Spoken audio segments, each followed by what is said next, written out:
e quindi oggi diamo avvio al primo e al secondo lotto. Sapete che le ciclovie nazionali sono 5 su 10, 10 ciclovie a livello nazionale sono state individuate, 5 di queste interessano il Veneto. C'è l'Adriatica, c'è la Vento, c'è la Venezia-Trieste, c'è la ciclovia del Sole da Verona a Firenze, c'è la ciclovia del Garda. Quindi giusto a testimoniare che la regione del Veneto dal punto di vista turistico ha un'importanza davvero straordinaria.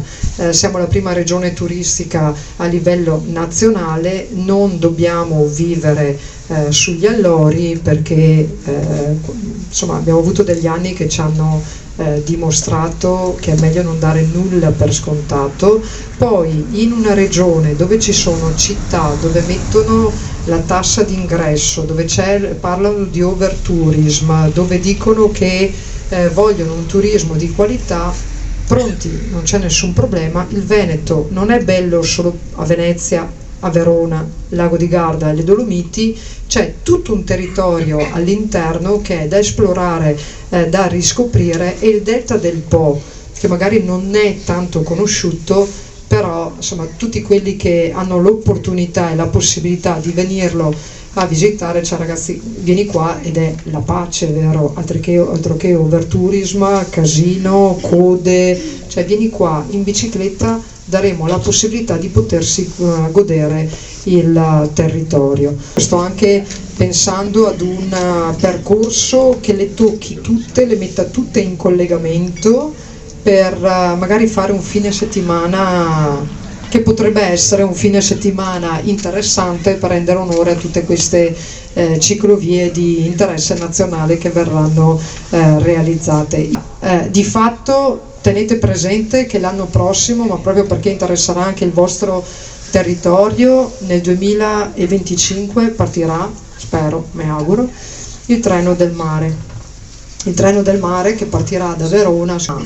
In 2 ore arriviamo a Chioggia, però facciamo tappa, non ho capito, dopo arriviamo anche a Rosolina, però faremo anche dei percorsi per caricare le bici sull'autobus e poter arrivare nel delta del Po e organizzare delle giornate in bicicletta, quindi intermodalità, treno, bicicletta, per poter portare la gente nel delta, perché credo che ne valga la pena.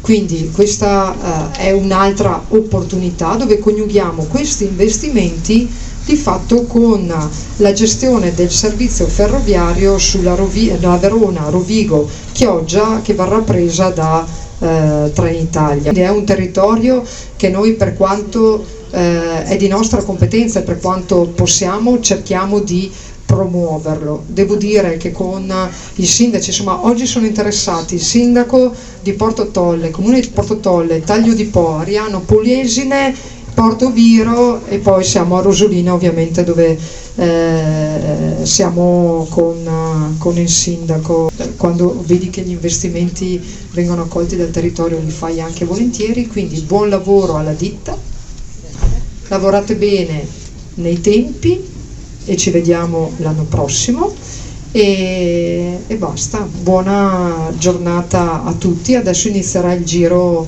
delle firme. Avanti tutta ragazzi, ci vediamo sicuramente prima, perché siamo ad Adria la settimana qua abbiamo i fondi funta, ok, ritorno nel Rondigino, lunedì siamo ad Adria per un altro pezzo e continuiamo. Poi a venerdì sono qua di nuovo perché c'è il traghetto a Porto Levante. Dopo? Okay. Io vi porto i saluti del Presidente Zaia, di tutta la Giunta regionale, e ovviamente avete visto la regione oggi era rappresentata insieme a me dall'assessore Corazzari, che non porta Rovigo nel cuore, neanche la consigliera Cestari, stavo dicendo Stefano Cestari, e rappresentano con me la regione, insomma sono dei difensori del territorio. Simona Bisaglia mi ha mandato prima un messaggio, ha avuto un imprevisto, però mi ha chiesto di scusarla e di portare i suoi saluti. Grazie e buona continuazione.